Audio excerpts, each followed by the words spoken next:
اللهم أنت أعلم بوجعي، رب اشفني شفاء لا يغادر سقما، عاجلا غير آجل، اللهم أخرج كل سوء ومكروه من جسدي. أحبابي، السلام عليكم ورحمة الله تعالى وبركاته.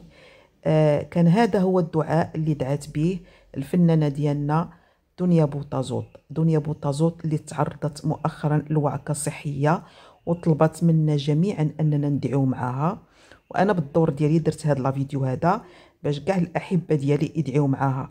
فلما يلجأ لنا أي واحد مريض وأي واحد، وبلا ما يلجأ لنا، كيف كنعرفوا أي واحد مريض فاحنا مسلمين وكنحبوا بعضياتنا وكنبغيو بعضياتنا وما كنبغيو السوء لتا شي واحد بيناتنا، فما بالك انسان يكون عزيز وغالي. فدنيا بوطازوط عزيزه وغاليه علينا جميعا المغاربه، لانها قدمت لنا الكثير والكثير، وخصوصا في هذا الشهر رمضان فرحتنا وعشنا معها واحد الجو زوين، واحد الفرجه كانت ممتعه معها كل نهار في شهر، هذا الشهر المبارك اللي دوزنا.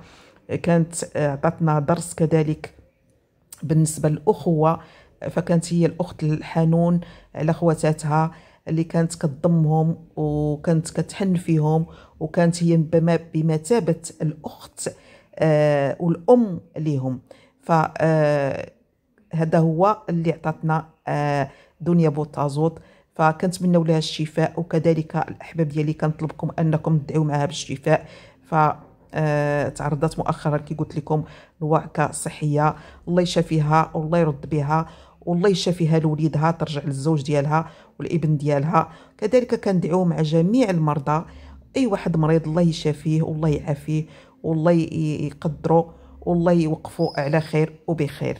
فنخليكم مع هاد الصور الغزاله ديال الفنانه ديالنا، وكنقول لها الله يشافيك، وكنبغيو كاملين كاملين.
لو